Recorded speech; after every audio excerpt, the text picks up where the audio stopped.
बताने वाला। सर उसके हाथ जोड़ के धुले हुए मिलते पहले ही। पहले ही सही बात। इस तरह से ये कुछ और जैसे बीमारियों की बात करें सर, आप पढ़ा रहे थे 1 नंबर पे जरूरत से ज्यादा न्यूरो, 2 पे ईएनटी, 3 पे थायराइड, 4 पे दिल का मामला, आगे 5 नंबर पैनक्रियाज, स्प्लीन, लीवर। 12 तक लिखा है तो सही। 6 नंबर जो है, 12 तक नहीं लिखा है, 7 तक लिखा है। 7 वही है, वही चीजें हैं बार बार जो 6 नंबर छोटी आंत है। कहीं ना कहीं हमारा जठराशय भी है। शुरू में लिखा है तो सही सभी चीजें। नहीं लिखाए तो थे सर, पार्ट्स लिखाए थे आप ना आगे बताने। अभी आपने 1 से 12 नंबर घर लिख के बोला था कि मैं बताता हूँ। सर ने कहा था जरूरत से ज्यादा ये नंबर आए तो अकॉर्डिंगली बोल रहे थे सर। जरूरत से ज्यादा ये नंबर आए आए तो neuro problem, 2 sir number 7 number problem like that.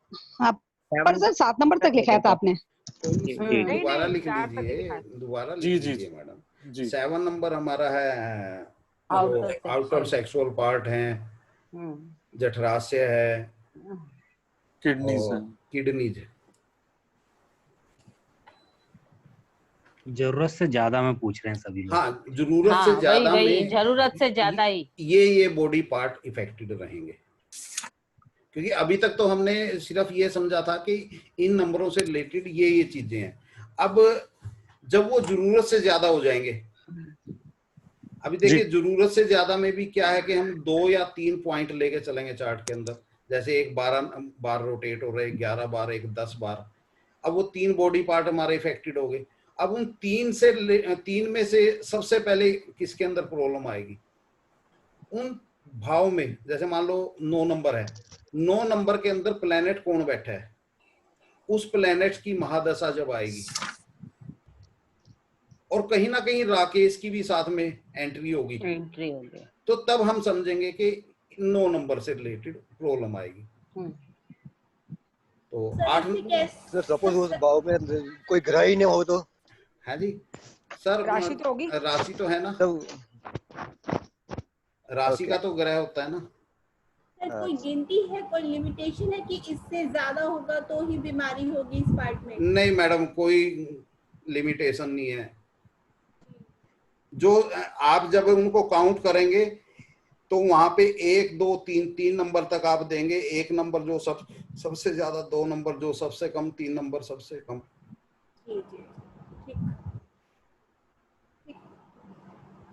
8 number हमारा इंटरनल सेक्सुअल पार्ट है, ओवरी वगैरह। बड़ी आंत है।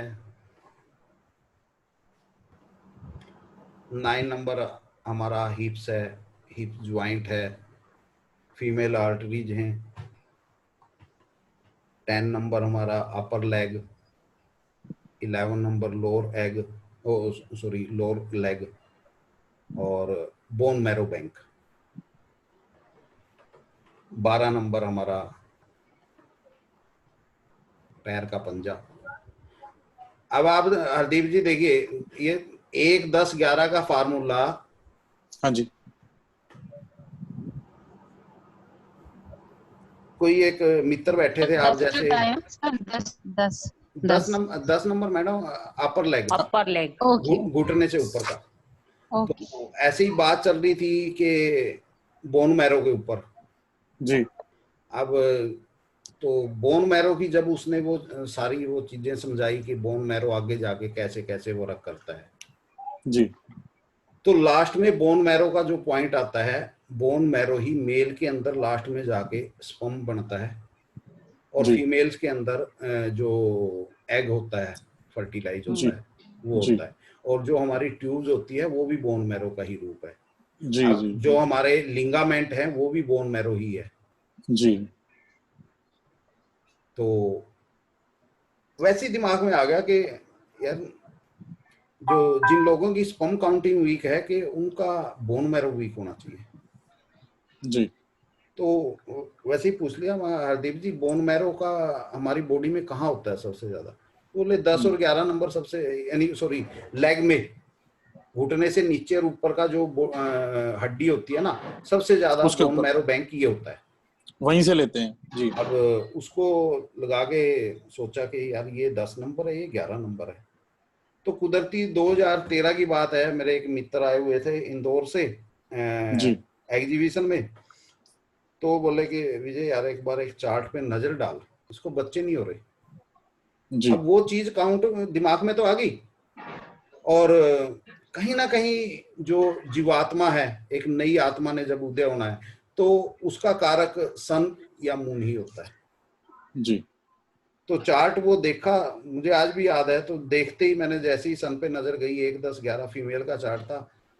माँ शर्मा जी इसकी तो ट्यूब ब्लॉक है जी। अब वो तुरंत बोले यार देख तो ले, जी। चार्ट खोला, तुरंत बोल रहा है कि ट्यूब ब्लॉक है। माँ आप बस ये बता दो है या नहीं है। बोलो माता आती है मेरे में। अच्छा, पीछे हमारे सर खड़े थे, अब उनके भी कान में गई यार, चार्ट देखते ही ट्यूब ब्लॉक बोल दी। ये तो हमने भी नहीं आज तक काम किया। पल्स भी नहीं देखता ये तो। तो मेरे को बोले साइड में ले जाके, मैं ट्यूब कहाँ से ब्लॉक देखनी तुम्हें इसमें। मैंने तो आज तक नहीं बताया। माँ सर ऐसा है, एक तुक्का मारा है और वो तुक्का तीर बन गया। बस ये बोल के ना आप सारा काम खराब कर देते हो। तुक्का मारा।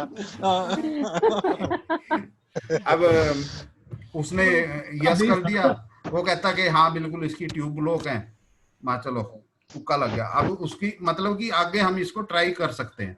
अब वो धीरे धीरे 1 के 2, 2 के 10 चार्टों में जब देखा, देखते ही उनको बोल दिया, वो हिट हो गया, फार्मूला बन गया। सटीक सूत्रधार है हम लोग। सर अगर इसमें और तुक्का मारो। जी जी। अगर सूर्य अकेला है तो राइट ट्यूब ब्लॉक है, अगर चंद्रमा अकेला है तो लेफ्ट ट्यूब ब्लॉक है। ओके चलो आगे इसको भी साथ में लगा देंगे। और ऊपर से ट्यूबरकुलोसिस है हुआ है बचपन में। ओके कोई नहीं, इसको आगे अभी आप देखो, वही तो है ना, कुछ मैं सिखा रहा हूँ, कुछ आपसे सीख रहा हूँ, और ये सीख सीख के ही नई चीजें बनी है। अब उस दिन दुबे जी ने कह दिया कि विजय जी लिंगामेंट। हाँ लिगामेंट। हाँ यार मैंने तो नाम पहली बार सुना है। माँ कोई नहीं, अगली क्लास में देंगे आपको इसका जवाब। सर तो आप डॉक्टरों को पढ़ाते हो, आपको सब पता है। मैंने YouTube पे देखा कि लिंगामेंट्स होता क्या है, समस्या क्या है। मुझे तो समस्या ही नहीं पता। अब जब उसके अंदर सारा उसने एक्सप्लेन किया कि हड्डियों के बीच में एक झिल्ली होती है, और कहीं ना, और इसको ठीक रिपेयर कैसे करते हैं, तो बोन मैरो से रिपेयर करते हैं। तो मतलब कि बोन मैरो का यहाँ पे मेन होल्ड है। तो अगले दिन क्लास में दुबे जी, ये देखो सीधी सी बात यह है कि सन या मून जो है उसके पास 1 10 11 होगा, और कहीं ना कहीं शनि उसके साथ इंक्लूड होगा, इन्वॉल्व होगा। हाँ इन्वॉल्व होगा। और 1 10 11 की वजह से क्या है कि उसका बोन मैरो वीक है।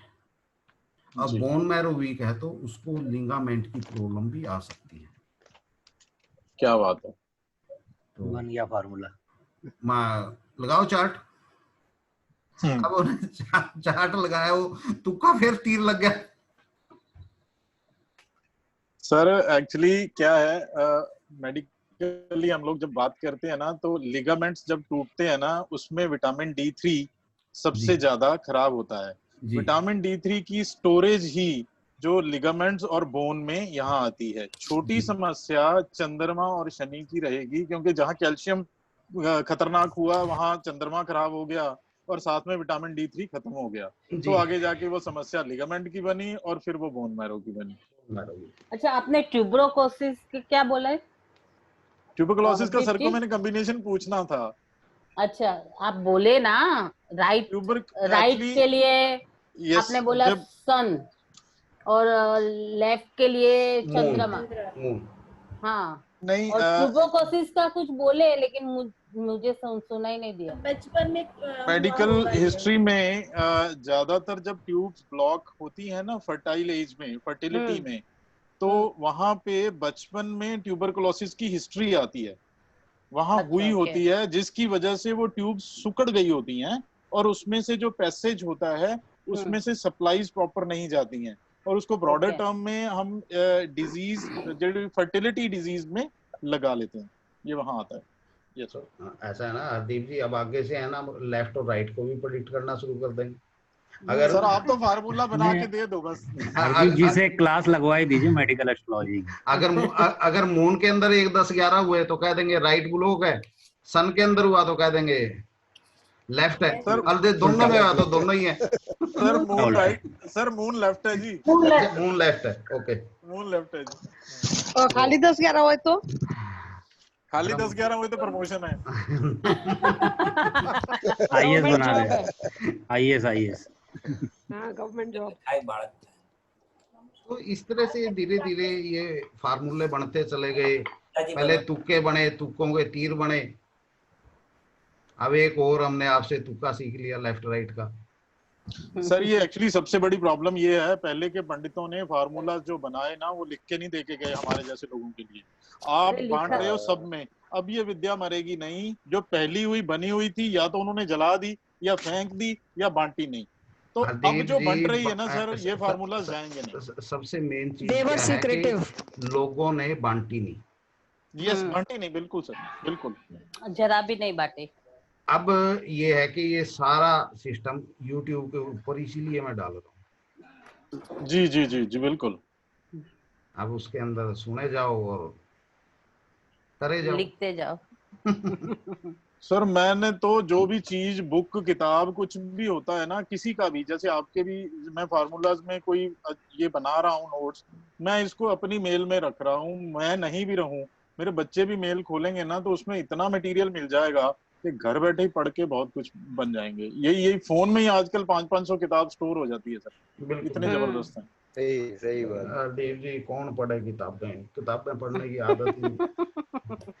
सर जब आप बताओगे और किताब वेरीफाई कर देगी तो फिर फार्मूला तो दिमाग में जाए ना, पक्का है। सर ने भी बोला था, वहां भी लिखा हुआ है, तो बात वेरीफाई हो जाएगा, कंफर्म हो जाएगा। अब यही चीज इन्हीं कॉम्बिनेशंस के साथ जब 10-11 जुड़ जाता है जी, तो वो डॉक्टर बन जाते हैं। नहीं लेकिन 6-8 बार है ना। 1 6 10 11 1 6 8 10 11। अब जैसे हमारे कहाँ गए वो सामिया जी, समैया जी, हाँ सोमैया, हाँ न्यूसी जी, न्यूसी जी। जी सर। अब इनके हस्बैंड हैं, हस्बैंड है वो कैंसर के स्पेशलिस्ट हैं। 158 है उनका, बड़ा स्ट्रॉन्ग। सर ये चुप बैठे हैं, इनको तो सबसे ज्यादा मेडिकल एस्ट्रोलॉजी पता होगी। नहीं ये तो सॉफ्टवेयर इंजीनियर है ना। अच्छा जी, हाँ, सॉफ्टवेयर इंजीनियर है। जी निवासी जी, न्यूसी जी। जी सर। 158 है आपके हस्बैंड के चार्ट में। जी सर। 158 तभी वो कैंसर के स्पेशलिस्ट हैं। जी सर। क्योंकि कैंसर कहीं ना कहीं 148 18 14 उनके साथ जो, अब देखिए वो सब चीज ठीक है, लेकिन क्या है कि अब 5 नंबर की वजह से कहीं ना कहीं उनका स्टमक से रिलेटेड समस्या बड़ी रहती होगी उनको। नहीं सर, इन जनरल तो कभी नहीं रही। डाइजेस्ट सिस्टम से रिलेटेड नहीं सर, कभी नहीं रही उन्हें। कभी नहीं रही। नहीं सर, कभी भी नहीं रही सर। उनको वो चश्मा पहनते हैं, बस, इसके अलावा उन्हें कोई प्रॉब्लम नहीं है। अच्छी बात है। राकेश का देखो ना सर, राकेश कॉम्बिनेशन नहीं है क्या? हाँ राकेश उसमें देखना सर एक बार खोल लीजिए ना, तो एक कैंसर के डॉक्टर की कुंडली भी सब लोग देख लेंगे। मैडम अभी मेरा असल में वही लैपटॉप है ना, जी सर। अभी नेक्स्ट संडे को देखेंगे। शेयरिंग नहीं हो पा रहा। हाँ। आज हम ऐसे ही वो समझ लेते हैं सारी चीजें। तो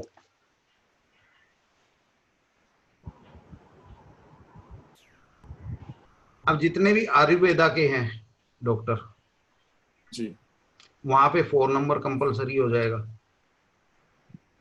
अब ये एक चीज और देखिए, जो हमने एक कॉम्बिनेशन लिया था कि 4-10 अगर साथ में है तो उस समस्या में मेडिसिन वर्क नहीं करेगी।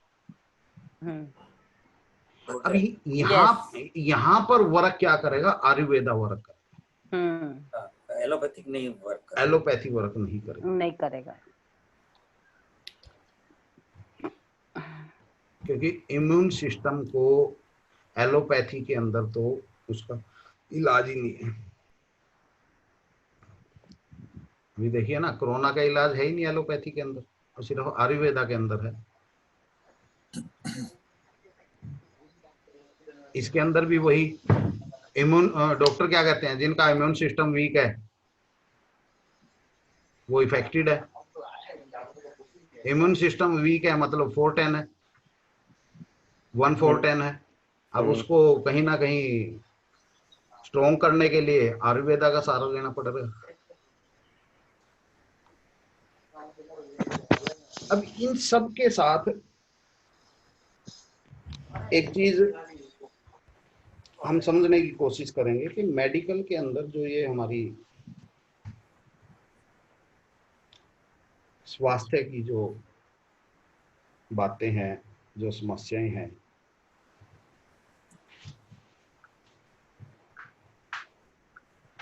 इसके अंदर हमारा आयुर्वेदा का और इंडियन शास्त्र का क्या योगदान रहा।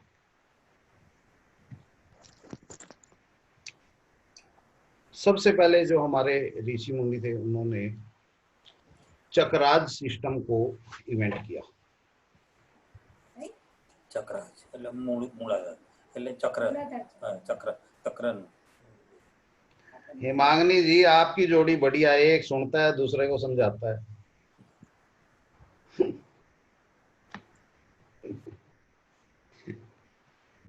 तो सबसे पहले चक्राज को इवेंट किया कि हमारी जो बॉडी है वो 7 चक्राज के ऊपर डिपेंड है, और उन चक्राज के बीच में से 2 वेन्स जो इंगला और पिंगला के नाम से हैं वो चलती हैं। उनके अंदर जो हमारी सांसें हैं, जो आत्मा है, वो अप डाउन करती रहती है। जिस चक्रा से रिलेटेड प्रॉब्लम हुई, यानी ये कह सकते हैं जिस चक्राज के अंदर जो चक्रा हमारा अनबैलेंस हुआ, उस चक्रा से रिलेटेड बॉडी पार्ट के अंदर प्रॉब्लम स्टार्ट हो।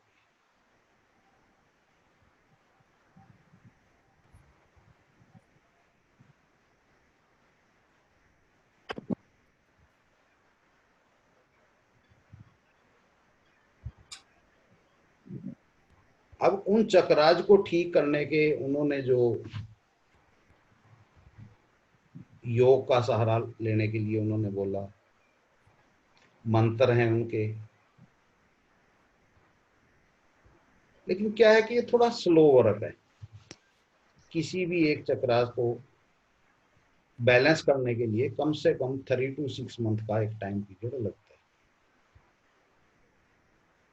इंसान के अंदर आज इतना पेशेंस है रहा नहीं कि वो किसी समस्या के लिए 6 महीने इंतजार करे तब जाके वो ठीक हो। पेशेंस पहले भी नहीं था, लेकिन ये था कि पहले पेशेंस अब के मुकाबले काफी ज्यादा था। तो चक्राज के बाद उसके बाद फिर आयुर्वेदा का आविष्कार हुआ कि ये जो चीज है इसको थोड़े और कम टाइम में कैसे हम ठीक करें। आयुर्वेदा के अंदर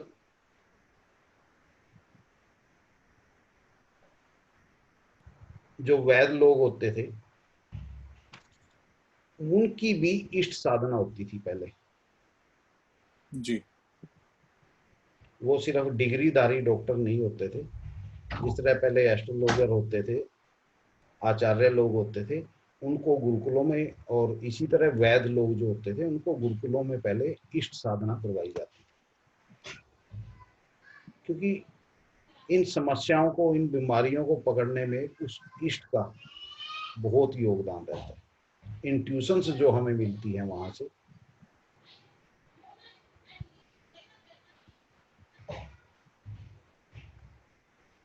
अब आयुर्वेदा हमें क्या सिखाता है कि भैया जहां से समस्या स्टार्ट हुई है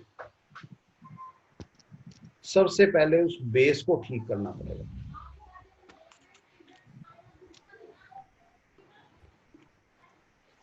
मान लो किसी को बीपी बढ़ा हुआ है,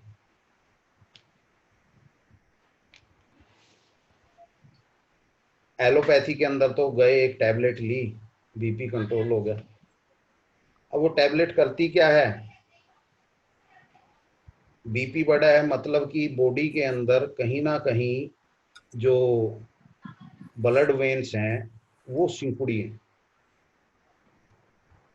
वो थोड़ी सी सिकुड़ी है। तो बॉडी का जो प्रेशर, जो लीवर से जो ब्लड सप्लाई होती है, तो वहां से एक मैसेज आता है माइंड को कि कहीं पे ब्लड सप्लाई में प्रॉब्लम हो रही है, जो ब्लड पाइप है वो थोड़ी सी सिकुड़ी है, नैरो है, कहीं पे प्रॉब्लम है, इसलिए हमें प्रेशर को थोड़ा बढ़ाना पड़ेगा। जैसे वो हमारे वाटर सप्लाई सिस्टम में होता है ना कि कहीं पे अगर पाइप में दिक्कत आई तो वहां पे फोन आता है कि सर यहाँ पे पाइप में दिक्कत है, इसका कुछ कीजिए। तो एलोपैथी में क्या है कि वो जो टैबलेट दे दी जाती है, वो टैबलेट उस मैसेज को रोक देती है। जो लीवर में से 1 नंबर में जो मैसेज गया, उस 1 नंबर का जो मैसेज गया, उस मैसेज को वहां से डिलीट कर दिया उस टैबलेट कि ऐसी कोई समस्या नहीं है, फालतू टेंशन लेने की जरूरत नहीं है। अब यहाँ पे वो बीपी की जो समस्या है वो समस्या खत्म नहीं हुई, सॉरी हाँ, जो बीपी की जो समस्या है वो समस्या खत्म नहीं हुई, सिर्फ उस समस्या से रिलेटेड जो मैसेज गया है वो मैसेज डिलीट हो गया उस टैबलेट से, समस्या वही है।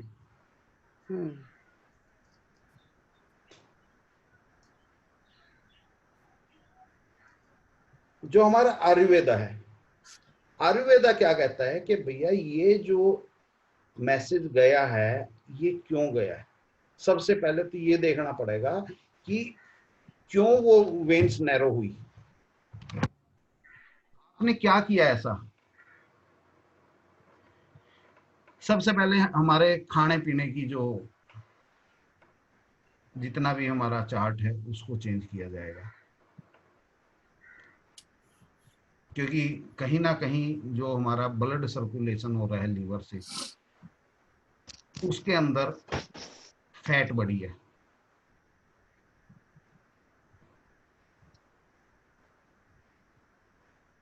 और वो वहां जाके उस वेंस के अंदर अटकी है, जिससे वो नैरो हुई है। यही होता होगा ना बीपी जी, हो जाता है, ब्लड थिक हो जाता है और दवाइयां उसको थिन कर देती हैं, आराम से निकल जाता है। आर्टरीज तो अपनी जगह पर हैं, पर जो ब्लड में जैसे फैट ज्यादा आ गया, थिकनेस बढ़ गई, उसको पतला कर देता है एलोपैथी, इसीलिए प्रेशर महसूस नहीं होता। सर लेकिन समस्या तो खत्म नहीं हुई ना। समस्या नहीं खत्म हुई सर, समस्या जुगाड़ तो है, जुगाड़ समस्या मैं वही जुगाड़ तो किया है बस। हम वही चीज तो समझने की कोशिश कर रहे हैं कि एलोपैथी में और आयुर्वेदी में कहाँ फर्क है। वहां पे तो समस्या ही होगी, आप टैबलेट ले रहे हैं हाँ, लेकिन समस्या ही होगी है। आयुर्वेदा क्या कहता है कि भैया कहीं ना कहीं आपकी बॉडी के अंदर जो फैट बढ़ी है, चिकनाई बढ़ी है, जिसकी वजह से वो कहीं वेंस के अंदर जाके जमी है और वहां से ब्लड का प्रेशर कम हुआ है, इसलिए लीवर को एक्स्ट्रा जोर लगाना पड़ रहा है, प्रेशर थोड़ा ज्यादा बढ़ाना पड़ रहा है, जिससे कि वो जो ब्लड प्रेशर है वो रेगुलर चलता रहे। अगर नहीं बढ़ाएगा तो वहां पे ब्लड सप्लाई रुक जाएगी। यही तो होता है, जब बीपी जब जरूरत से ज्यादा बढ़ जाता है वो वेन्स फट जाती हैं, क्योंकि उधर से लीवर से प्रेशर ज्यादा फेंका जाता है।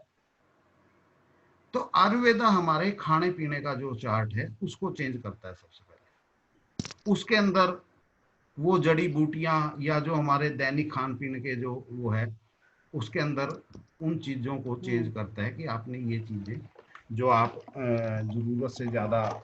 अब डॉक्टर भी क्या कहता है जब एलोपैथी वाला, कि चिकनाई वाली चीजें नहीं खानी है। क्यों? क्योंकि उससे फैट बढ़, वो चिकनाई बढ़ रही है, वो चिकनाई वेंस के अंदर जम रही है, तभी तो बीपी हुआ ना। अब वो सीधे सीधे ये नहीं कहेगा कि आप इन चीजों को छोड़ दो, अब वो कहेगा कि ये टैबलेट लेते रहो। आयुर्वेद वाला कहेगा कि भैया आपने ये जो चीजें जिनकी वजह से ये फैट बढ़ रही है, उसको बंद कर दो पूर्णतः। साथ में फास्टिंग स्टार्ट करवा देगा उसकी, क्योंकि वो क्यों बढ़ रही है, कहीं ना कहीं जो जठराग्नि है, जो जठराशय है, वो प्रॉपर वर्क नहीं कर रहा। अगर जठराशय प्रॉपर वर्क करेगा तो वो उस सब चीज को यूटिलाइज कर देगा, तो उसके फास्ट करवाएगा। फास्ट से क्या होगा कि वो जो जठराशय है, जो जठराग्नि है, वो जठराग्नि धीरे धीरे जब उसको नहीं मिलेगा तो धीरे धीरे पूरे अपनी जो ज्वाला उसकी भड़केगी, तो वो क्या करेगी, बॉडी के अंदर से जो एक्स्ट्रा जो चर्बी इकट्ठी होगी है, उस चर्बी को खाना स्टार्ट कर देगी, और वो बीपी की समस्या कुछ दिनों में, महीने 20 दिन में ठीक हो जाएगी। लेकिन आजकल महीना 20 दिन इंतजार तो करता नहीं ना कोई, तो तुरंत चाहिए। सेम यही चीज है, शुगर है।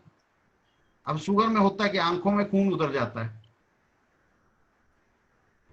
जो वेन्स, आंखों की वेन्स होती है, उनमें से खून आंखों में आ जाता है। यही होता है ना हरदीप जी, जब शुगर ज्यादा हो जाती है, आउट ऑफ कंट्रोल। हाँ जी, ये भी होता है। ये भी होता है। अब पेशेंट कहाँ जाएगा, डॉक्टर के पास जाएगा सर आंखों में, वो डॉक्टर कहेगा कि भैया आई स्पेशलिस्ट पे जा। अब वो उसके भी काबू नहीं आएगी, वो क्या करेगा, वहां वो उसमें एक इंजेक्शन लगा के उस वेन्स को वहां ब्लॉक कर देगा, जिससे वो ब्लड दोबारा ना निकले।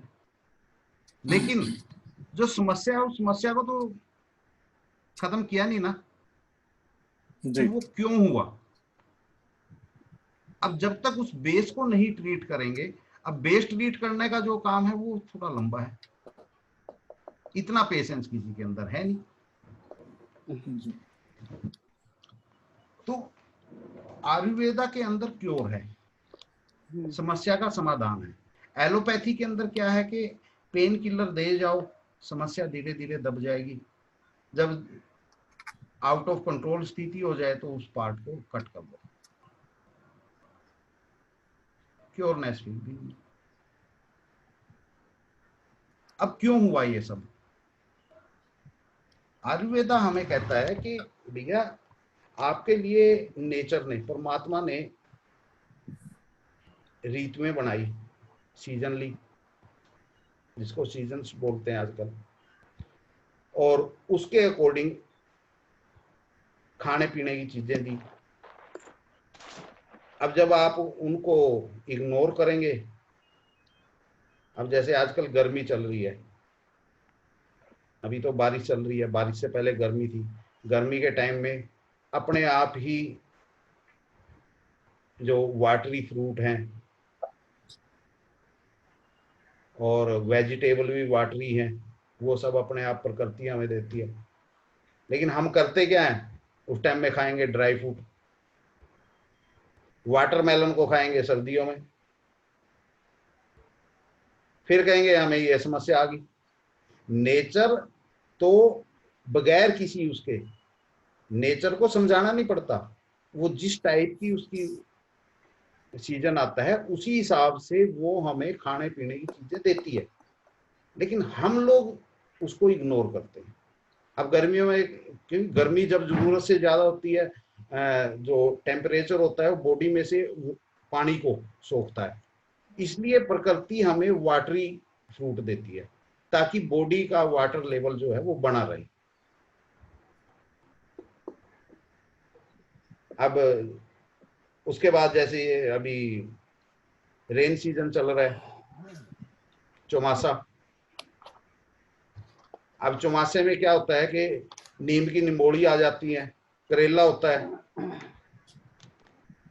नीम के कच्चे कच्चे पत्ते होते हैं। अब तो खैर नीम भी नहीं रहे, जब पुराने टाइम में अगर जाएं, अपने बचपन में भी हम जाएं, ज्यादा पुराना जाने की जरूरत नहीं, तो उस टाइम इस वाटरी इसमें रेनी सीजन में, चौमासे में कहते थे कि सुबह उठ के नीम की कच्ची पत्तियां चबानी है, निम्बोड़ी खानी है, करेले जरूर खाने हैं। क्यों? नीम का पेड़ है। क्यों? क्योंकि इस सीजन में एलर्जी की बहुत ज्यादा संभावना रहती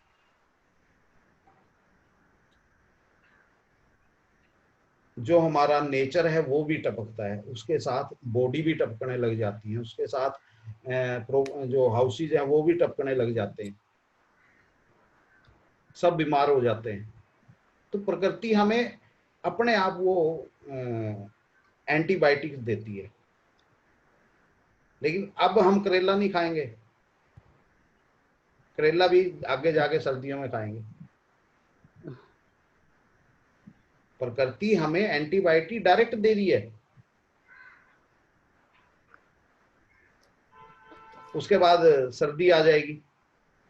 सर्दियों में क्या है कि ठंड की वजह से हमारा पेट सूखने लग जाता है, इसलिए हम गरम मसाले, तेज मसाले की चीजें खाएंगे, ड्राई फ्रूट्स खाएंगे,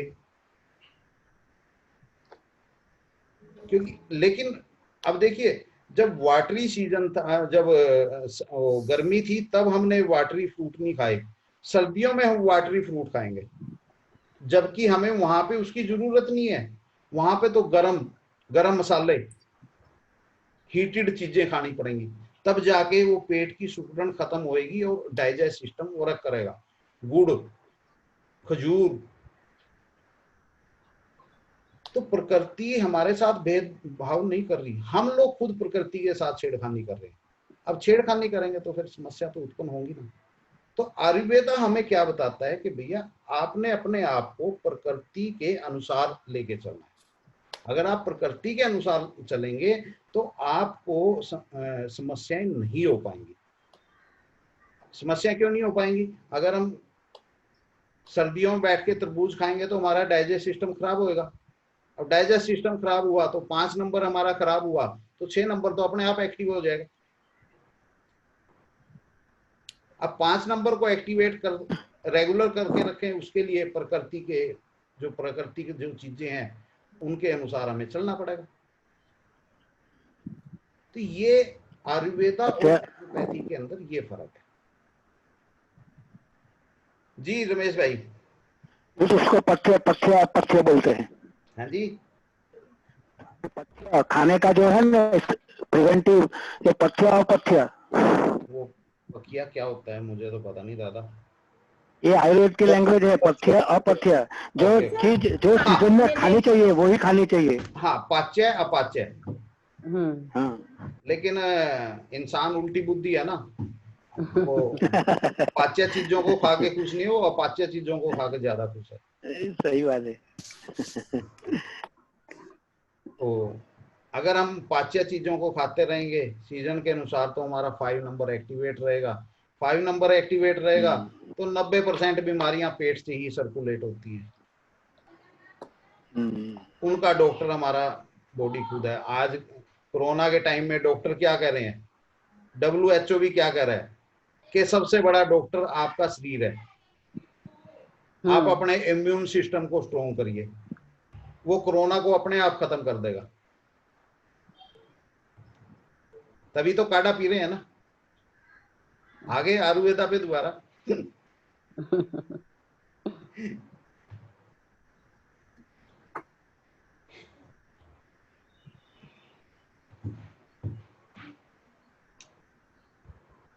बाकी इसमें कोई नहीं, नेक्स्ट वीक इसको प्रैक्टिकल करते हैं। जी सर, हमने बीमारियां चेक कर ली, बीमारियां हुई हो गया, बीमारियां ठीक होने के कॉम्बिनेशंस भी दें सर।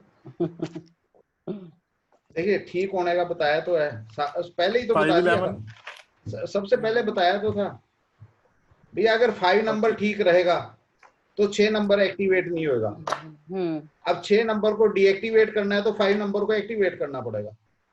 अब जब हॉस्पिटल में जाते हैं ना तो इधर पेशेंट को एडमिट करवा देते हैं, उसके बाद जाके परमात्मा के आगे हाथ जोड़ के खड़े हो जाते हैं। 9 नंबर गुरु और 5th को एक्टिव करें। जी 5 9 ठीक है। 5 9 11 और उसका 2 5 9 11 और उसके फ्रूटफुल होने के लिए 11 नंबर जो हमने मेडिसिन ली है या जो हमने हाथ जोड़े हैं वो फ्रूटफुल हो जाए उसके लिए 11 नंबर। और वो सब फ्रूटफुल हो जाए तो फैमिली खुश हो जाए, ये 2 नंबर। यस यस तो इसलिए 2 5 जी। सर हॉस्पिटल से डिस्चार्ज होने के लिए भी क्या 11 नंबर लेंगे? मैडम हॉस्पिटल से डिस्चार्ज तभी होंगे ना जब ठीक होंगे, 11 नंबर। और डिस्चार्ज कब होंगे? जब 5 9 आएगा। 5 अगर 5 9 नहीं है, 4 10 है, तो मेडिसिन वर्क नहीं करेंगे। 5 9 जहां भी आएगा या जुपिटर जहां भी आएगा, तो हम संभावना देख सकते कि हमारा। और सर खाली 9 हो तो 5 ना हो, और खाली 9 हो 5 ना हो तो ऐसा है ना, खाली 9 है तो थोड़ी बहुत तो हालात में सुधार देगा ही 9 नंबर भी। कई बार मेडिसिन नहीं वर्क करती, दुआएं वर्क कर जाती हैं। अच्छा सर अभी आपने कहा था कुछ समय पहले कि ज्यादा 5 हो तो इसका मतलब स्टमक प्रॉब्लम है जी।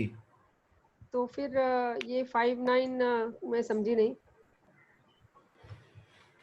मैडम। स्टमक प्रॉब्लम क्यों होती है? नहीं वो तो समझ में आया। अभी आप कह रहे हो ना कि अच्छे होने के फैक्टर्स 5 9 2 5 9 11, और लेकिन अभी कुछ समय पहले किसी मतलब one of the participant part of the body लेना है ना 5 नंबर से। हाँ वो तो बीमारी के लिए 5 नंबर से। देखिए जब हॉस्पिटल में भी आप बंदा एडमिट होगा तो उसको जो मेडिसिन दी जाएगी, वो मेडिसिन कहाँ जाएगी? पेट में जाएगी। समझते हैं, हाँ जी। वहां से वो सर्कुलेट होएगी जी। अगर वो पेट में जाके सर्कुलेट हो रही है तो मतलब 5 नंबर एक्टिवेट हो रहा है। लेकिन वो जरूरी थोड़ा है कि सर्कुलेट होए, वो साथ ही साथ बगैर डाइजेस्ट हुए ही बाहर निकल रही है। 6 नंबर नहीं सर आपकी बात सही। कई बार कई पेशेंट के साथ यही प्रॉब्लम रहती है कि जो मेडिसिन दी जा रही है उन्हें वो इफेक्ट ही नहीं कर रही है बॉडी पे। बिल्कुल सर ये बहुत बड़ी प्रॉब्लम होती है और इसकी वजह से सीरियस भी हो जाते हैं पेशेंट। मैडम असल में क्या है कि देखिए, कई बार आपने देखा होगा कि छोटी सी एक वायरल बुखार वाले लोग मर जाते हैं, कैंसर वाले ठीक हो जाते हैं। मतलब कि जो 5 9 है वो सबसे बड़ा रोल प्ले करता है। मेडिसिन भी अपना रोल प्ले नहीं करती। अगर मेडिसिन ही सफिशिएंट है तो कोई भी मरे ना। अभी आज जो कोरोना चल रहा है, क्या एक छोटा सा फ्लू ही तो है जी सर, लेकिन उस फ्लू का हवा बन गया। अब हवा क्या बन गया कि 1 नंबर के अंदर जो मैसेज जा रहा है ना, वो मैसेज पहले ही वहां एक फाइल क्रिएट कर दी कि ये बहुत गहरी समस्या है। जैसे ही थोड़ा सा जुकाम हुआ तो मैसेज गया 1 नंबर के अंदर कि कुछ हुआ है, जुकाम हुआ है। अब पहले ही उसकी एक वहां पे एक फाइल क्रिएट है कि भैया ये जो समस्या है ये बहुत भयंकर समस्या है। तुरंत उसका 3 8 12 एक्टिवेट हो गया। नर्वस सिस्टम, कॉन्शियस माइंड, सब कॉन्शियस माइंड, सब कॉन्शियस माइंड के अंदर पहले से ही फाइल रखी हुई है। सायरन बजता है। सर एक्चुअली कोरोना से ज्यादा तो डेथ रेट स्वाइन फ्लू का है, लेकिन कोरोना में जो 14 दिन का आइसोलेशन और जो लोगों को फोबिया हो गया है वो शायद बहुत ज्यादा है। फोबिया ही है ये। अब फोबिया किन क्वेश्चन है सर ये अगर मुझे किसी की गर्दन की वेन्स में जो है पेन है, अगर वो देखना है तो मैं उसको किस नंबर से देखूं? बैक साइड में पेन है 3 नंबर से। देखिए मैं बताता हूँ। अभी जितने भी आजकल सर्वाइकल और थायराइड्स बहुत ज्यादा चल रहा है, अब किन लोगों को होएगा? बड़ी सिंपल सी एक लैंग्वेज में बताता हूँ, जिनकी आवाज बड़ी प्यारी होगी ना और जो जरूरत से ज्यादा लिखते होंगे, उंगलियां चलती होंगी। कंप्यूटर। क्योंकि 3 नंबर यही है ना, तभी तो कहा था कि इसको ऐसे कर लो तो 3 नंबर है। तो जो लोग जरूरत से ज्यादा लिखते हैं, जरूरत से ज्यादा स्वीट बोलते हैं, जरूरत से ज्यादा बोलते हैं, तो उनका 3 नंबर एक्टिवेट हो जाता है। फीमेल के अंदर अक्सर वो थायराइड बन जाता है और या फिर सर्वाइकल्स बन जाता है। अब जो आप गर्दन पे जो वेन्स कह रहे हैं वो भी एक तरह का सर्वाइकल ही है। सर एक क्वेश्चन था जी। जैसे अभी आपने जो मेरे हस्बैंड की कुंडली बताया 5 से पेट में रिलेटेड प्रॉब्लम होगी, ठीक है सर, लेकिन क्या ये नहीं है तो इसका कारण ये है कि उनकी बृहस्पति की दशा चल रही है, तो एक बीटो पावर जुपिटर तो यूज करेगा। एक बिल्कुल इनडायरेक्टली वो तो अपनी बीटो पावर को यूज करेगा ना। हाँ सर, तो मतलब उसका नहीं होने का रीजन यही हो सकता है ना कि बृहस्पति की दशा, बृहस्पति बीटो पावर यूज कर। बिल्कुल बिल्कुल बिल्कुल जी सर, उनको फिट रख रही है। ओके सर, राधे तो राधे इसको जी। ये मानेंगे कि बृहस्पति की दशा में मतलब बीमारियां हद से आगे बढ़, मतलब थोड़ा कंट्रोल रहेगा बृहस्पति की दशा अगर है तो। लेकिन वो तो बात ठीक है, लेकिन बृहस्पति की दशा के अंदर अगर फिर भी बीमारी हो जाए ना तो उसकी ठीक होने की संभावना भी बहुत कम हो जाती है, क्योंकि जब बाढ़ ही खेत को खाने लग जाएगी ना तो बचाएगा कौन? लग्न कौन सी वो भी देखना पड़ेगा। इतनी टेंशन मत लिया करो, जो होना है वो होना है। अपने आप देखिए, अपने आप को पॉजिटिव रखें, पॉजिटिव इन द सेंस कि अपने इस सिस्टम को। अब आज कोरोना के टाइम में कौन बच रहा है? जिनकी सोचने समझने की ताकत मजबूत है, जिनका नर्वस सिस्टम स्ट्रोंग है। देखिए मैसेज तो जा ही जाएगा, यहाँ पे मैसेज जाएगा। अगर हमारा ये स्ट्रोंग है तो ये आगे से क्या रिप्लाई देगा? फालतू का भरम फैलाने की जरूरत नहीं है, चुप होकर बैठ जा, कुछ नहीं है। आपने बहुत से लोग ऐसे देखे होंगे, वो बड़ी मेजर समस्या होने के बावजूद भी एकदम हष्ट-पुष्ट रहते हैं। हर की नहीं पता उन्हें कुछ। तो जनरली हरियाणवी लोग हमेशा जल्दी रिकवर हो जाते हैं सर, जो मेरे हस्बैंड का कहना है। नहीं सर, ये मेरे हस्बैंड का इतने सालों का एक्सपीरियंस है कि जो जट होते हैं वो बहुत जल्दी रिकवर होके बाहर निकल जाते हैं। उनका मंगल स्ट्रांग होता है। और जो कोई बुरा मत मानेगा प्लीज, लेकिन जो बिहारी होते हैं ना वो देर में रिकवर होते हैं। ऐसा मैं उसकी वजह आपको उसकी वजह बताता हूँ क्यों है। देखिए हमारा ये खटखट किसकी आ रही है भाई? पायल जी क्या तोड़ मोड़ रहे हो? सर वो नीचे फ्लैट बन रहा है ना बाजू में, उसकी आवाज है, मेरे घर की नहीं है। तो क्या है कि जो हमारा इम्यून सिस्टम है ना, कहीं ना कहीं इसको रिप्रेजेंट करते हैं सन और मून। और सन और मून की जो भोजन है वो क्या है? बाजरा, गेहूं, जौ। कॉम्प्लेन पीने से मजबूती नहीं आती शरीर में। सही है बिल्कुल। मजबूती तो बाजरा खाने से ही आती है, जौ खाने से आती है। जिसने सर्दियों के 4 महीने बाजरा खा लिया ना, अब बाजरा भी खाना हर किसी की बस की बात नहीं है, क्योंकि इसको हजम करने के लिए हार्ड तोड़ मेहनत करनी पड़ती है। साथ में उतना ही मक्खन भी खाना पड़ता है, लस्सी भी पीनी पड़े। अब ना तो मक्खन मिलता लोगों को, ना लस्सी मिलती। अब बाजरे को पचाएंगे कैसे? सर कोरियर करो सारा। अभी सर्दी आ जाएंगी सर, ब्रज चलो वहां मिल जाएगा। अभी सर्दी आ जाएंगी, 3 महीने मेरे घर में रेगुलर बाजरे की खिचड़ी बनती है। सर क्यों मुसीबत बुला रहे हो, सारे आ जाएंगे। अब देखिए, मैं तीनों टाइम सुबह खाऊंगा चाय के साथ, दोपहर को खाऊंगा दही के साथ, रात को खाऊंगा दूध के साथ। अच्छा, बच्चे जिस दिन खा लेंगे और उसी दिन उनको कब्ज हो जाएगी, हजम नहीं हो पाती ना। गरम भी बहुत होता है ना वो। हाँ मैडम, तभी तो सर्दियों में खाया जाता है। सर्दी में खाते हैं वो। बस यही तो बात है सर, आप खाओगे भी और ऊपर से फास्टिंग ग्रुप में भी डालोगे। हरदीप जी का कहना है हम सब मुसीबत हैं। अभी मैं तो हूँ ना। अभी मैं कई दिन पहले है ना, ठेठ जो बांगर एरिया पड़ता है हमारे इधर कैथल साइड, तो उधर एक गांव में गया हुआ था। तो अब देखो इतनी गर्मी है और वो लोग बाजरे की रोटी बना के खा रहे हैं। तो हम लोग भी खाते हैं। तो मैंने उनसे पूछा, मैंने कल ही पकाई और खाई। तुम्हारे इधर कोरोना का क्या हाल है? जोन से दिख नहीं रहा आपने, जोन से गर्मियों में बैठ के बाजरे की रोटी खा रहे हैं, कोरोना उनका क्या कर देगा? सही बात है। Yes sir. तो खान पीन का जो मामला है वो जितना ज्यादा तंदुरुस्त होगा उतना ही हमारी बॉडी का स्टेमिना, इम्यून सिस्टम स्ट्रोंग होगा।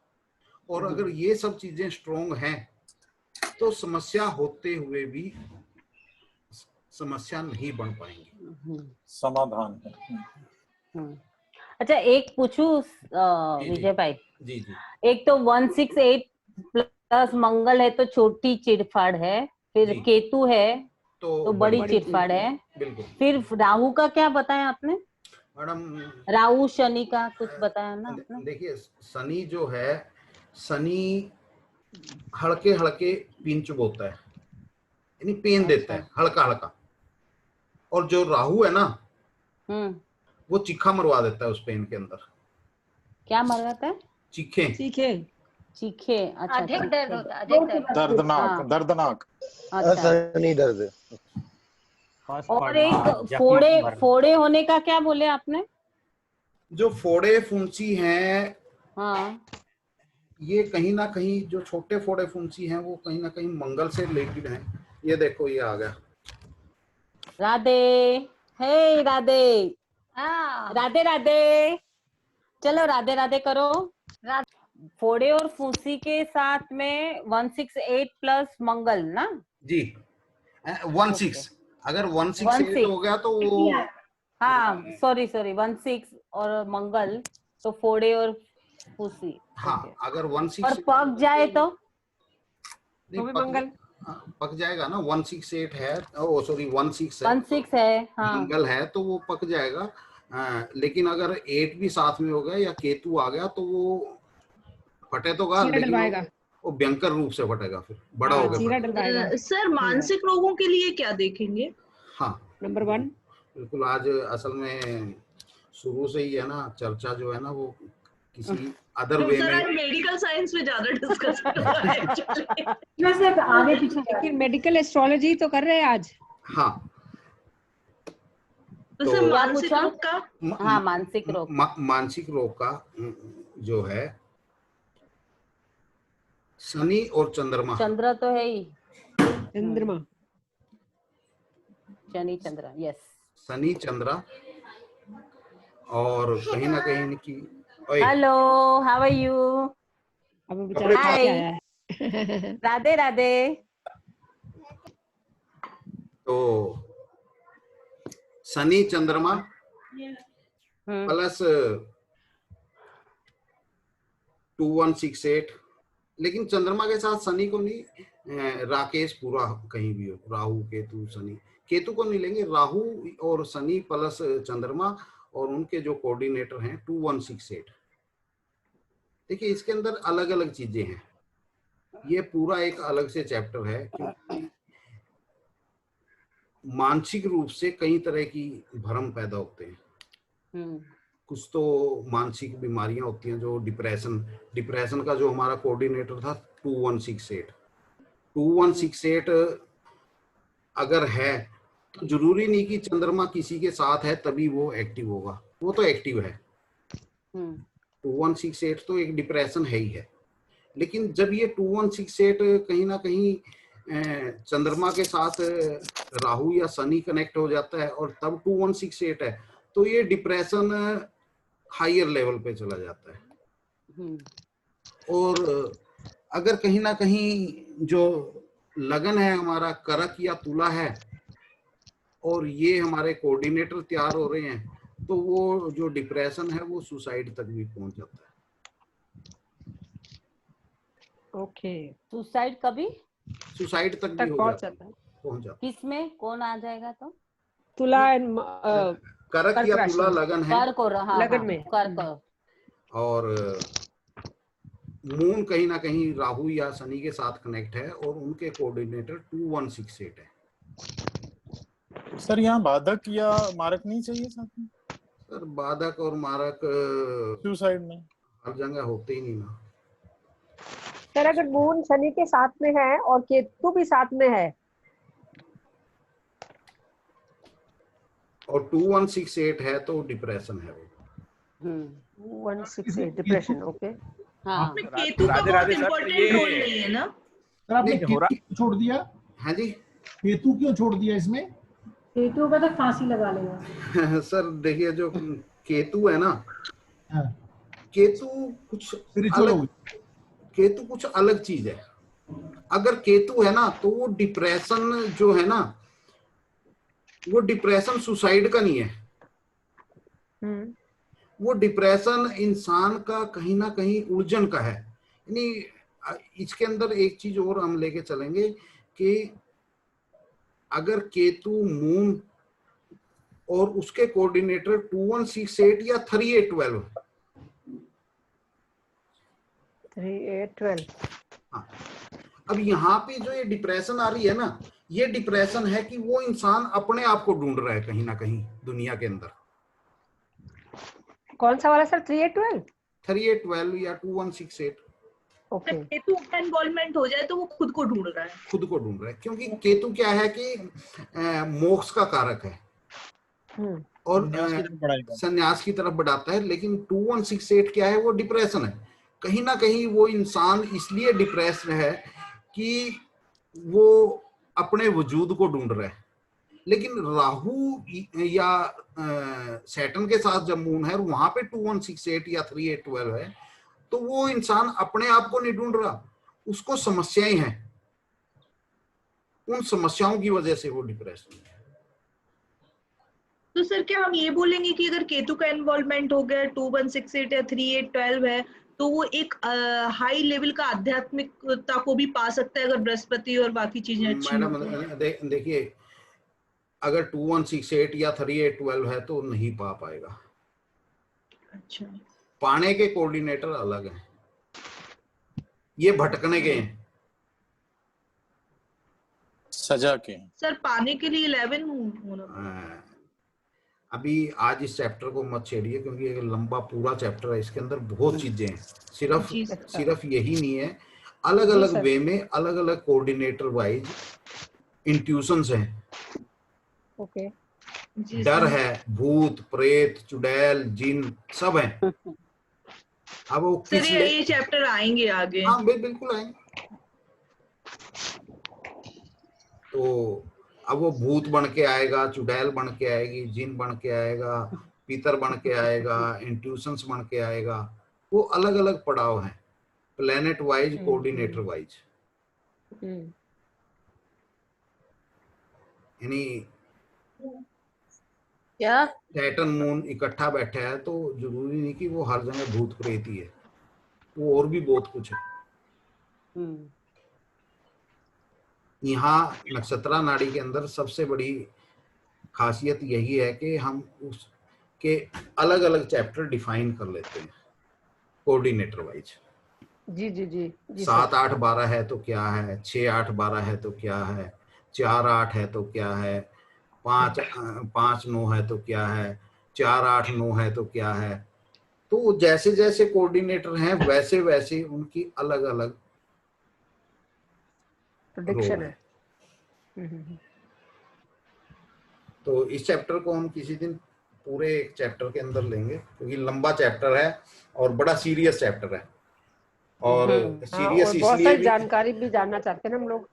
सीरियस भी इसलिए है क्योंकि इस टॉपिक को नक्षत्रा नाड़ी के अंदर सेकंड बार मैं यूज कर रहा हूँ। फर्स्ट बार लास्ट क्लास में दिया था और सेकंड बार अब इस क्लास में होगा। उससे पहले इस विषय के ऊपर सिर्फ काम करते रहे लेकिन उसको कभी ओपन नहीं किया था। इसके अंदर सर आपका वीडियो भी है ना? हाँ बिल्कुल, YouTube है ना, वीडियो है आपका। ग्रेट। उसके सर ऊपर आप जी सर आप आयुर्वेद डॉक्टर का बता रहे थे कोऑर्डिनेटर। मैडम आयुर्वेद डॉक्टर जो है जो 4 कंपल्सरी है। 4 कंपल्सरी है लेकिन 1 4 10 भी आयुर्वेद डॉक्टर का 10 11 जो होता है वो आयुर्वेद डॉक्टर को भी हम उसके अंदर लेके चलते हैं। लेकिन क्या है कि वहां पे कहीं ना कहीं जो मून का विशेष रोल प्ले हो जाता है। मून कहीं ना कहीं कनेक्ट होना चाहिए केतु के साथ या शनि के साथ, क्योंकि जो आयुर्वेदा जो डॉक्टर हैं उन लोगों की इंट्यूशन पावर साथ में वर्क करती है। मून किसके साथ कनेक्ट होता है? शनि और केतु या राहु? शनि और केतु या सन? शनि शनि शनि, अच्छा शनि और केतु के साथ। और सर ये दवाइयाँ किसी को एलोपैथी की लगती हैं, किसी को आयुर्वेदा की लगती हैं, सर इसका क्या होता है? सर किसी को होम्योपैथिक भी बहुत लगती है, होम्योपैथिक भी लगती है। कैसे समझेंगे इसको, कैसे समझेंगे? देखिए जिसका 5-9 है उसको तो सब कुछ लग जाएगी, जो मर्जी दे दो। अब जिसका साथ में 4 इंक्लूड है तो उसको सिर्फ आयुर्वेदिक लगेगी, और जिसका ना 4 है ना 5 है ना 9 है उसको कुछ भी नहीं लगेगी। उसको तो बस अब उसको और तो सर होम्योपैथी? हाँ जी मैडम, होम्योपैथी का कोई जनरल तो सर ये कोऑर्डिनेटर को हम किस में पकड़ेंगे दवाइयों में? ये सारे कोऑर्डिनेटर में या उस टाइम की सब लोड में ही देखना ना, करंट डीबीए में देखेंगे ना, करंट दशा में ही देखेंगे सर। और सब लोड से ऊपर भी कनेक्शन होना चाहिए ना। ऐसा नहीं हो कि प्लेनेट के पास है और सब लोड के पास नहीं है तो वो सिर्फ दवाइयां ले जा रहा है, वो वर्क नहीं कर पा रही। बेस पे कुछ नहीं है, बेस पे तो बीमारी ही है। जी सर। और फिर अगर कोई भी दवाई अगर नहीं लग रही तो फिर कोई डॉक्टर ऐसा ढूंढना पड़ेगा जिसके पास 5-9 हो। अच्छा। अब अगर डॉक्टर के पास 5-9 हुआ तो वो चाहे उसको राख की चुटकी दे दे वो भी काम कर देगा। सर ये बहुत बड़ी समस्या है। मैं बीमार हो गया, मैं बोलूंगा पहले कुंडली दिखा, डॉक्टर बोलेगा मैं नहीं, डॉक्टर बोलेगा तेरे को तो नहीं दिखाता, तेरे को डॉक्टर भगा देगा। अरे बोले मैं तेरे को नहीं दिखाऊंगा, जो 200 रुपया मेरे को जो फीस देनी है, फीस तू देगा नहीं, तू 1000 रुपया कुंडली का मांगेगा, तू जा। मैं सर विजय सर को लेके जाऊंगा साथ में, तब सही रहेगा। नहीं कई मैंने डॉक्टर देखे हैं, लेकिन एक चीज आपको जरूर मिलेगी, जो इस टाइप का डॉक्टर होगा ना वो फीस नहीं लेता, मिलेगा आपको। यस 5-9 वाला ना, 5-9 वाला। मैं आपको एक सच्ची बात बताऊं, सच में पिछले 5 साल से, अब करीब 2 साल से नहीं कर रहे, हमारा एक यहाँ ग्रुप है ब्रुक ज्योतिष रिसर्च संस्थान, हमें महीने में लास्ट संडे दिया गया है। एक रिनोन्ड एमएस सर्जन है डॉक्टर एसके गुप्ता जी, उनके क्लिनिक में हम लोग 7 लोग लास्ट संडे बैठते हैं सभी, उनके क्लिनिक की ओपीडी में अंदर उनके कैबिन में, और जो अटके हुए पेशेंट होते हैं ना, जो सही नहीं हो रहे होते, उनको बोला जाता है कि सारे अपनी कुंडलियां लेके आना लास्ट डे, और इन 7 को दिखाऊंगा। वहां पे कुंडली एनालिसिस होता है और उसके अकॉर्डिंगली उनकी ट्रीटमेंट्स होती हैं। He is a person of 65 years. ये ट्रूली एक केस है मेरे शहर में। जो वो डॉक्टर हैं जी, उनकी कुंडली देखी कि नहीं देखी? नहीं सर, तो देखी है सर एक बार मेरे पास भी एक ऑफर आया था एक बड़े कैंसर इंस्टीट्यूट से कि आप जो पेशेंट, कई बार ये मेरे हस्बैंड ने भी मुझे कई बार बोला कि जो लोग अपनी पूरी जमीन जायदाद बेच के ट्रीटमेंट कराते हैं और उसके बाद भी पेशेंट बचता नहीं है, तो क्या उनको अगर पहले से ही हो जाए कि इसकी आयु नहीं है, नहीं होगा, तो वो लोग शायद उस चीज से बच जाए। समैया जी वो कैंसर हॉस्पिटल वाले आपको सिर्फ 2 दिन बैठाएंगे, तीसरे दिन कहेंगे बोरिया बिस्तर उठाओ। नहीं सर, उन्होंने बहुत सीरियसली बोला था, मैंने रिफ्यूज कर दिया था क्योंकि मेरे बच्चे बहुत छोटे थे, मैं इतना टाइम दे नहीं सकती थी। अच्छा न्यूज़ी जी, इसमें मुझे तो आज तक हॉस्पिटल वाले बात तो करते हैं मेरे से, बात तो करते हैं, लेकिन जब बात होती है ना कि मैं आ जाऊं तो कहते हैं महाराज घर ही रहो, हमारा हॉस्पिटल बंद हो जाएगा। नहीं, ऐसा नहीं। विजय जी, मेरी वाइफ होम्योपैथी के डॉक्टर हैं जी। ओके। और ज्यादातर पेशेंट्स जो आते हैं, कई बार घर पे भी कंसल्टेशन अब बंद था तो लोग नहीं जी नहीं, आना ही आना है, घर पे आना है, हाथ लगा के दे दो दवाई, ऐसी मिट्टी गोलियां ही देते हो ना, हाथ लगा के दे दो बस, ऐसे होता था। पर कई बार अटके हुए केसेस में हम लोग इकट्ठे भी बैठते हैं, चीजें देखते हैं। वो दिमाग तो एस्ट्रोलॉजर वाला उधर भी चलता है ना सर, तो उस तरह फिर घूम जाता है माइंड, और हम लोग उसमें डायग्नोज करके ये बोलते हैं ये तब तक ठीक हो जाएगा, इसको इस तरह से डिस्कशंस होती हैं। सर एस्ट्रोलॉजी कहीं ना कहीं मैंने मेडिकल साइंस से ऊपर पाई है अपने एक्सपीरियंस। 100%। सर कई बार ऐसा होता है, मैं किसी को बोलती हूँ कि भाई कोई मेडिक्लेम पॉलिसी या कुछ ले लो बीमारी, और फिर वो लोग वापस आके कहते हैं कि आपके मतलब मैं धन्यवाद जो आपने मुझे फाइनेंशियल क्राइसिस से बचा दिया। तो देखिए मैं आपको एक चीज बताता हूँ कि डॉक्टर लॉबी जो है ना, बुरा मत मानना, आपके हस्बैंड भी डॉक्टर हैं। मैं तो नहीं हूँ। जो डॉक्टर लॉबी है ना जी, वो इन सभी सिस्टम को नहीं मानती, लेकिन जब बात खुद पे आती है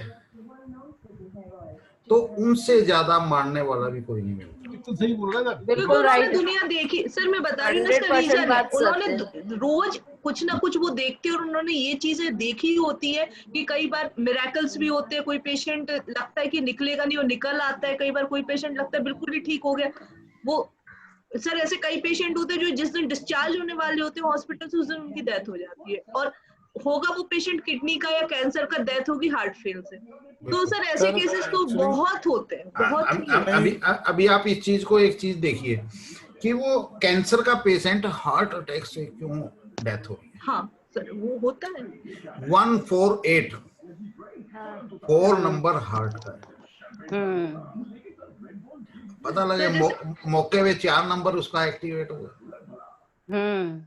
यस सर एक बार मेरे साथ हुआ था, मेरे हस्बैंड के बहुत पुराने पेशेंट थे वो, और हम लोग उनकी शॉप पे गए, तो पता नहीं क्यों मुझे उनसे बात करके लगा कि इनसे हम आखिरी बार मिल रहे हैं, मैं इनसे कभी नहीं मिलूंगी।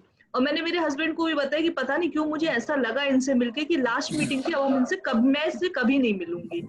और ये कुछ ही दिनों के, तो बोले कि ये तो अभी दिखा के गए, इनका सारा सब कुछ ठीक है, ये बिल्कुल फिट है, कुछ नहीं होने वाला है। ये तो इंट्यूशन है। कैंसर से वो बिल्कुल फिट थे सर, तीसरे दिन उनको निमोनिया हुआ और 6वें दिन उनकी डेथ हो गई। जबकि कैंसर से लेकर उन्हें कुछ भी नहीं था। आपका 589 बहुत स्ट्रॉन्ग मिलेगा। हाँ सर, इंट्यूशन तो मेरा वर्क करता है। दशा भी बृहस्पति होगी सर जी, दशा भी बृहस्पति नहीं, मेरी बृहस्पति के पास 589 होगा। 589 होगा, यस बृहस्पति के पास 589 होगा। एक्चुअली हम लोग ये जो बात कर रहे हैं ना, लोग मानते नहीं है या डॉक्टर मानते नहीं है। अगर इनको ये समझाया या बताया गया हो कि ये एक साइंस है, जो जियोग्राफिकल डिफरेंसेस या डिस्टेंसेस हैं मून और सन के और अर्थ के, हम उनके बेसिस पे जियोग्राफिकल कैलकुलेशंस करके ये बात कर रहे हैं, तो ये साइंस को बहुत अच्छे से समझते हैं और मानते हैं। दूसरी बात, 70% डॉक्टर छुप के सुबह 6 बजे से पहले या रात को 8 बजे के बाद एस्ट्रोलॉजर के पास।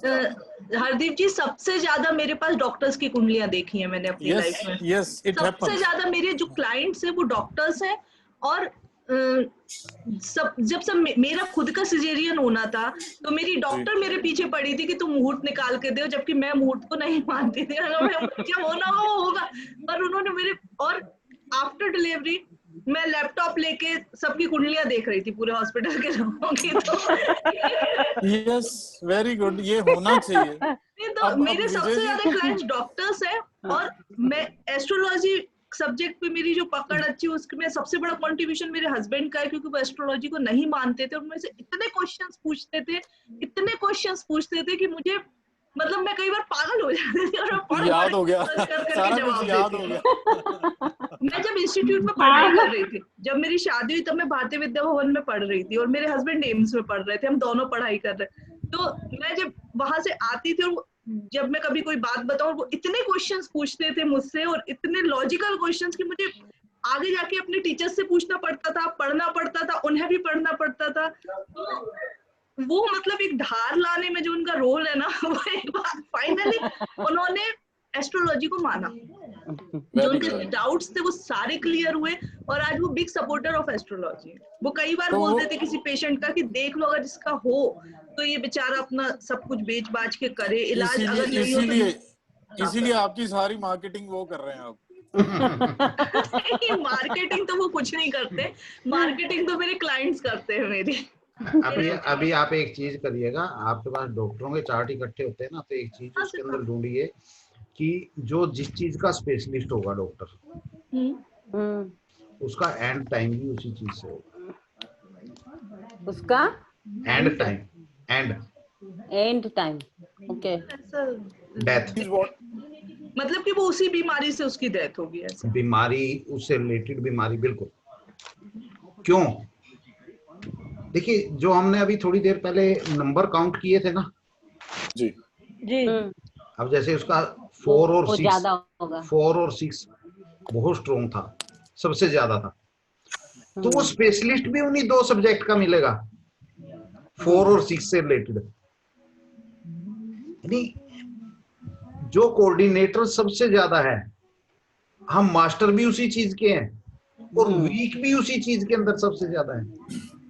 अब जो वो चार्ट था वो हार्ट स्पेशलिस्ट डॉक्टर उनका चार्ट था। अब भी जो आपने लगाया था वो वाला? हाँ जी। अच्छा, ओके। 31 अगस्त 71 रात को 10 12 बज के 10 मिनट और प्लेस बॉम्बे। यस, तो वो क्या था, डॉक्टर था ना? जी जी, 31 अगस्त, यस, 71 90 और टाइम 12:10 मुंबई, और मुंबई 0010 तो ये क्या था? ये तो चार्ट अभी लगाया था। हाँ, वही लगाया था ना। तो जो सर अगर ज्यादा हर प्लेनेट में 5, 9, 5, 10, 5, 11 ऐसे आ रहा हो तो इसका मतलब क्या इंट्यूशन अच्छी होती है? मैडम इंट्यूशन का चैप्टर आएगा तब बात करेंगे। अच्छा, सॉरी। सर वैसे एक चीज है, अभी कोई भी चीज देखनी है, कोई भी समस्या किसी भी क्वेश्चन में अगर प्रीडोमिनेंटली 4, 6 ज्यादा या कोई भी चीज ज्यादा है तो वो उसी के रिवॉल्विंग, उसी के अराउंड रिवॉल्व करेगी, ये मतलब हुआ। स्पेशलाइजेशन भी उस इंसान की उसी में होगी, उसी फील्ड में। किसी भी सवाल का उत्तर उन्हीं नंबर से मिलेगा। यस, और वीक भी वो इंसान उसी पार्ट में मिलेगा। एक्चुअली वैदिक में भी जब डॉक्टर्स की फील्ड निकालते हैं तो फिर वही पार्ट भी तो वही पकड़ते हैं ना बॉडी का, काल पुरुष की कुंडली रख के, तो ऑब्वियसली ये होगा। हरदीप भाई एक बार फिर से रिपीट कर दीजिए। होगा नहीं, आप लोग काम करिए ना। देखिए, मैंने अपना एक्सपीरियंस बताया क्योंकि मैंने वर्क किया है, अब आप लोग आके वर्क करिए। 31 अगस्त 71 August 71 ji, 0010 is the time, Mumbai. 0010, अच्छा, हाँ जी, 12:10 रात के मुंबई। ठीक है मुंबई, मेल है, मेल जी। Thank you. ऐसे सर हमारे जैसे अभी आप कह रहे थे कि डायग्नोज कुछ और होता है और डेथ किसी और कारण से हो जाती है, ऐसे हमारे मदर के साथ लास्ट ईयर हुआ था। She had gone to the hospital with the problem of like herself she was saying कि उनको गैस की प्रॉब्लम हो रही है, उनको लेके गए, she started recovering, then all of a sudden she developed heart problem, then she was shifted to a heart hospital। वहाँ तो जाते ही ICU में डाल दिया उन्होंने। हाँ, जाते ही मैं उनकी निकाल के I would like to check all this today, let's see। 4-5 हो गया ना? हाँ, एक महीने वो हॉस्पिटल में रही, 15 दिन तो नॉर्मल दूसरे नर्सिंग होम में रही। उसके बाद जब हार्ट की प्रॉब्लम हो गई तो उनको हार्ट इंस्टीट्यूट में डाला। फिर she passed away with the excessive bleeding in stomach. That is what the doctors told us. She had to be put into the general ward that day by 9:30, 10 o'clock, but by 9 o'clock she passed away. We could not even figure out because she was recovering. मोहनी जी, तो ये हमें समझ ही नहीं आया कि वो heart से stomach का क्या इशू हो गया। हाँ, वो हार्ट से 4-5 हो गया ना। स्टमक पे श्योर है या लीवर है? मैंने कम से कम 4-5 चक्कर डॉक्टर्स के मार दिए उसके बाद में हॉस्पिटल में, just to speak to the doctor के you've been treating her. अरे भैया ये किसका गिटार बज रहा है? म्यूजिक बज रहा है। हाँ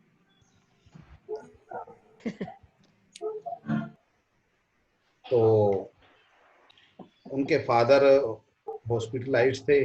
अब डॉक्टरों के समस्या समझ नहीं आ रही थी, चार्ट उनका था नहीं। तो होरेरी जब हमने इनकी ओपन की, अब होरेरी जो शो कर रही थी कि स्टमक से रिलेटेड समस्या है, और 148 भी साथ में था कि कहीं ना कहीं स्टमक से रिलेटेड कैंसर होना चाहिए।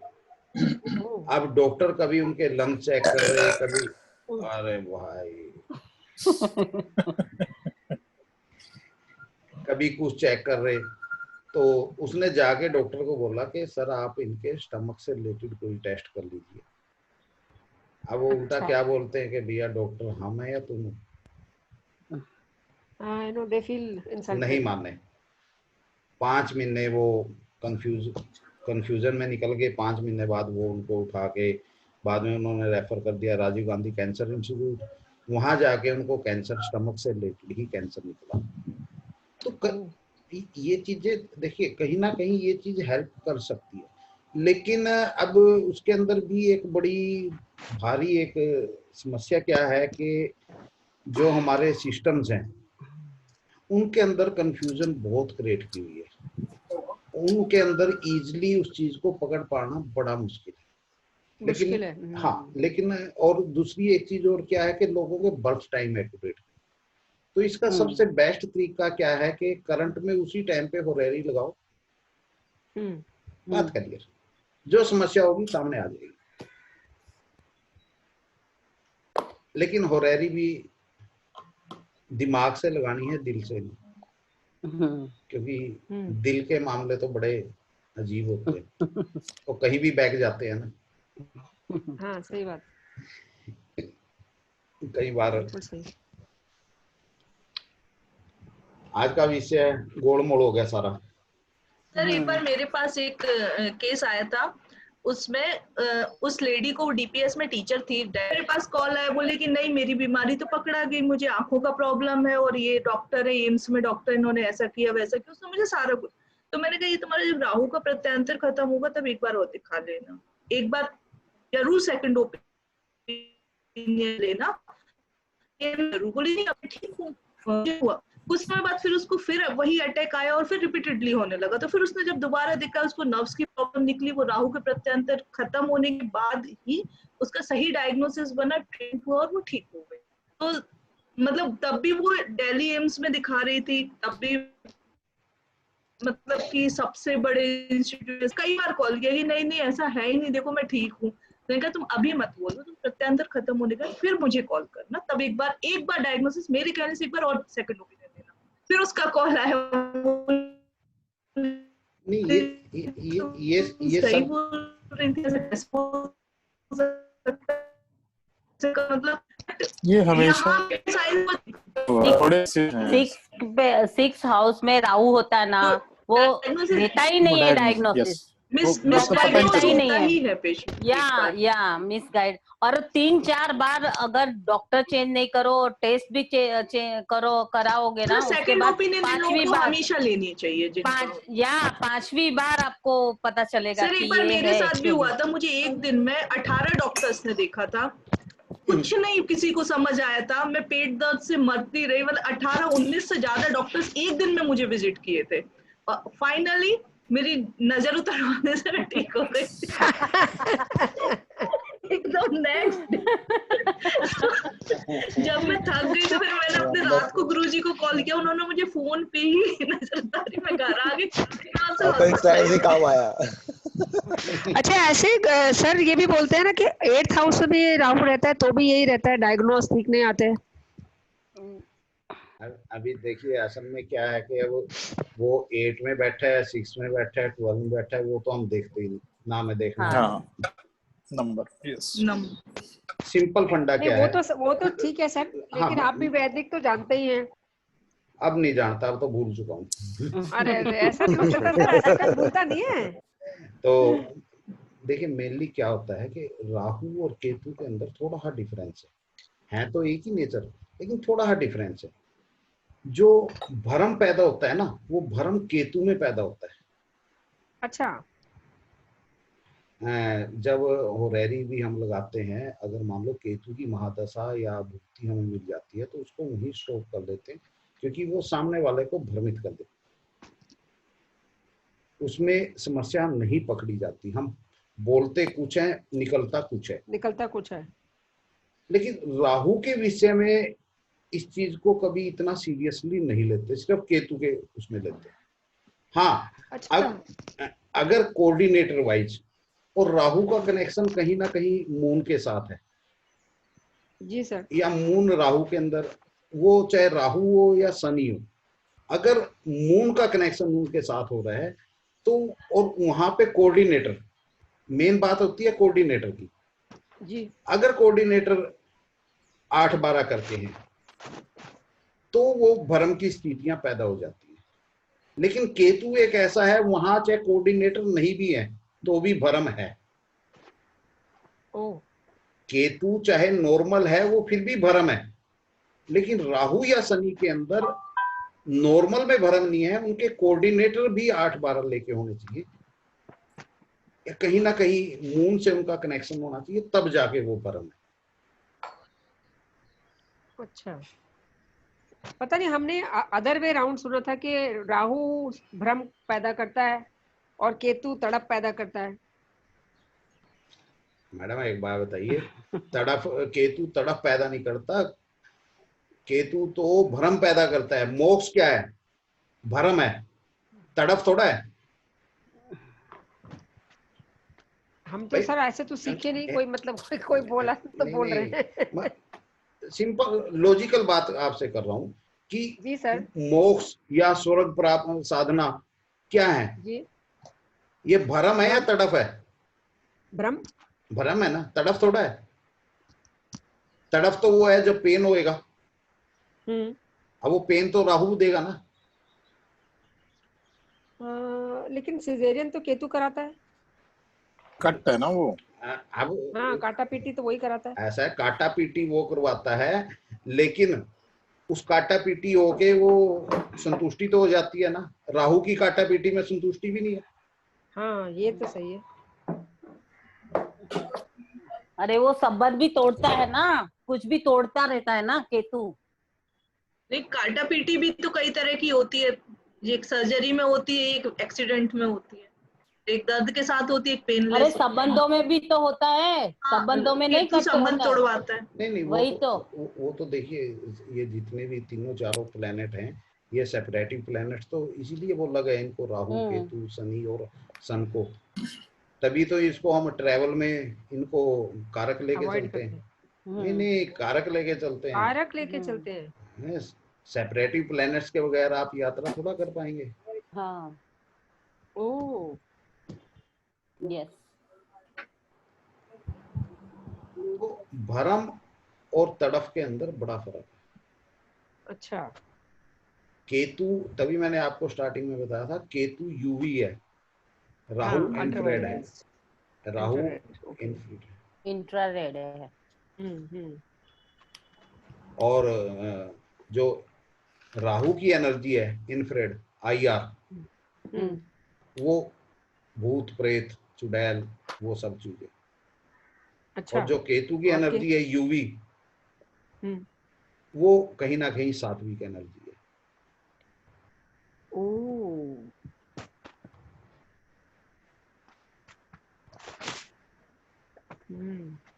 कोई नहीं, किसी दिन करेंगे इस सब के ऊपर भी चर्चा, कौन सी एनर्जी कहाँ से कैसे। बहुत इंटरेस्टिंग है सर ये तो। नहीं, वो क्यों है, आप वीडियो देखिए, वीडियो पड़े हैं YouTube के ऊपर। मौली जी,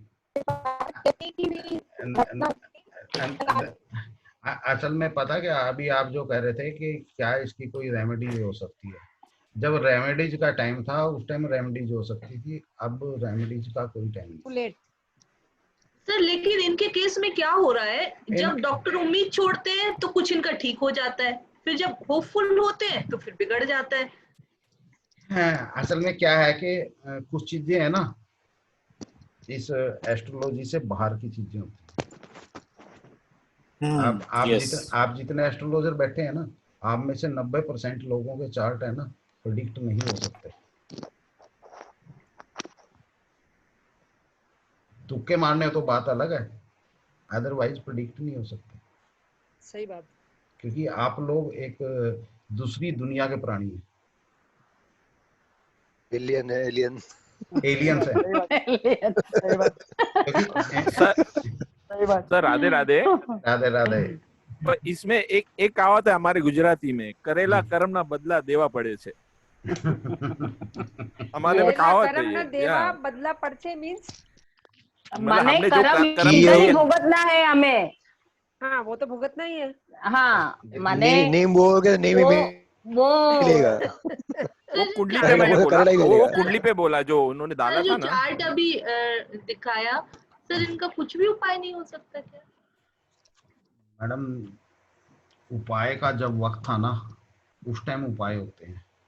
अब तो जो होना था वो हो चुका, अब तो सिर्फ उसका भुगतान बाकी है।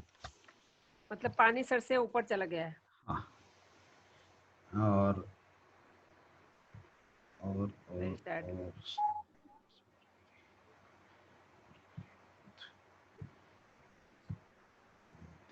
सर मेडिकली जो डॉक्टर्स ने हाथ खड़े कर दिए इनके केस में, कुछ नहीं हो सकता। अभी तो मैं कह रहा हूँ ना, जब उपाय का वक्त था उस टाइम उपाय हुए नहीं। अब उपाय का वक्त निकल चुका है।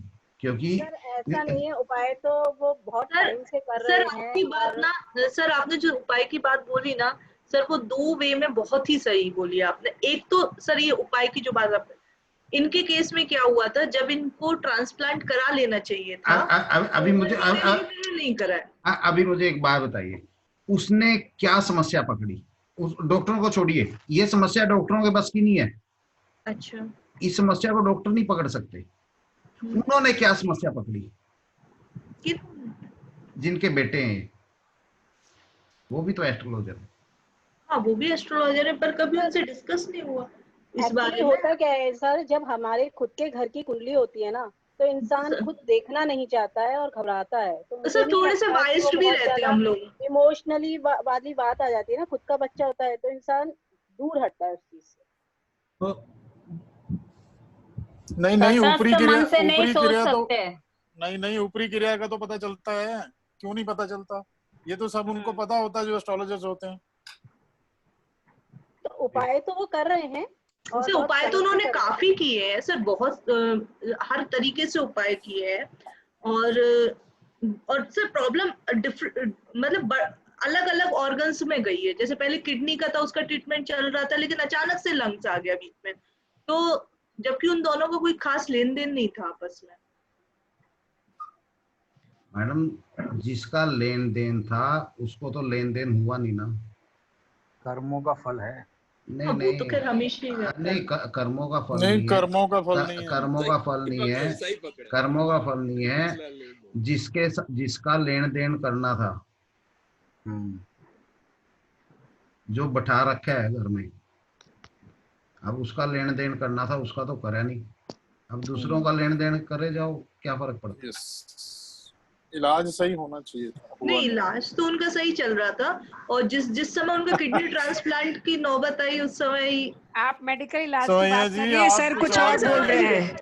There is something else related to the family. अब गुरुजी बैठे हैं, क्या बोले? अब छोड़ो, नहीं तो पारिवारिक इनके अपने परिवार के वही बात है। सर मैं इसमें एक चीज बताऊं आपको जी सर, मुझे एक बार इन्हीं को लेके एक सपना आया था कि इनके घर में एक ये सर हैं, उनकी वाइफ है, और एक कुआं है और पीछे नदी है।